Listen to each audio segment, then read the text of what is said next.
Hi, I'm Jo. I'm from Friends of Spud Wood. I'm one of the directors there. I've been involved with Spud Wood for over 10 years, and my role here is to look after the wood allotments. Spud Wood was planted as a millennium wood in 1998-99. It's full of mainly ash and oak and silver birch. The wood is always really busy with dog walkers, people enjoying the outdoors. We also put in an orienteering course so people can come and get lost here anytime they want. So people pay £30 a year. It's increasing probably because we've been buying high-vis jackets for everybody, but £30 a year, and they can take an allotted amount of wood. So the wood allotment scheme here in Spud Wood is an agreement we've got with the Woodland Trust to fell trees. A wood allotment is just an allocation of trees. It's not a specific area that you manage, because we move around the wood from year to year. Obviously we're aiming to fell trees and thin the wood out and improve the biodiversity of the wood.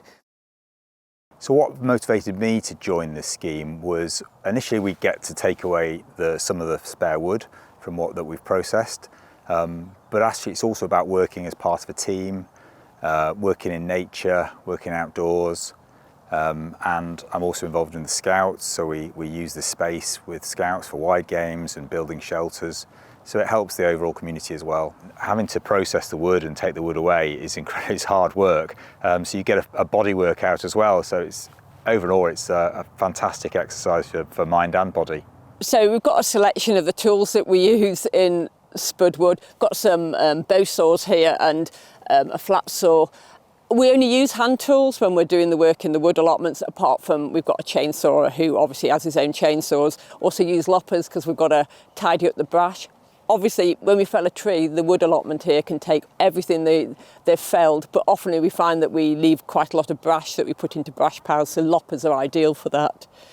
This year, for the first time, we've got our own high-vis jackets with, say, Friends of Spud Wood on the back, and that just makes us look like more of a team. So when you're wheeling wood out, so you can come and take wood virtually any time, but if you're wearing a high-vis jacket, it looks like you're not just stealing the wood out, stealing the felled wood out of the wood. We also need ropes for when we're hand felling, just really help because the wood's really dense in places, and sometimes the trees get hung up, and a rope can be really useful for that. So the PPE is really important for what we use for all the work we do in the wood allotment scheme.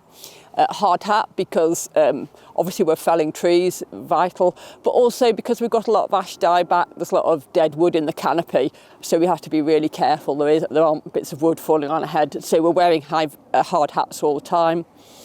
We also had a problem a couple of years ago and tightened up on the type of gloves people wear.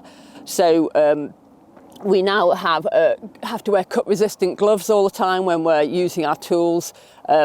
They just help if your saw slips so that you don't hurt yourself as badly. And other requirements are things like everybody should bring a first aid kit with them when they're working in the wood. Might just be a little cut to the hand, but you want to stop it bleeding, stop dirt getting into it as quickly as possible. And when we're working in the wood, we mark out with tape and signs like this one, the area we're working, so we can keep the public out, because the last thing we want to do is to injure any of the public. So the main thing when I run a training session is to focus on the safety element, keeping yourself safe, keeping the public safe, making sure what we're doing means everybody goes home safely at the end of the day. So when we're looking to choose trees that we're going to fell, usually we do that in conjunction with the site manager. So on an annual basis, we have a walk around the wood allotment area that we've got for the year, and then we discuss which trees we're going to fell and why we're going to fell them. So we're looking to clear areas of the wood where the trees are a bit more weedy, or where the trees aren't doing so well, so that we can make space for the trees that are doing well to grow to their full size. So the reason I come back year after year is the change we see in the wood from season to season.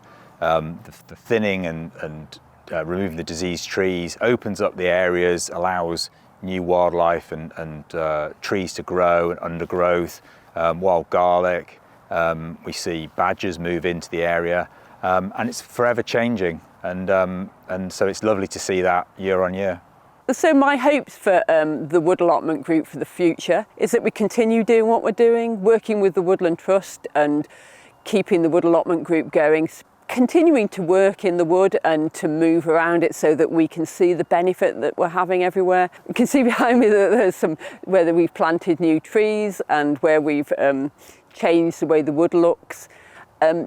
That we continue working safely and everybody that joins the wood allotment scheme gets something out of it, not just the wood, just the benefit of being in the wood. And that we also spend a little bit of time helping others do similar things around the country and can see that what we've done has worked successfully and that they could replicate it elsewhere.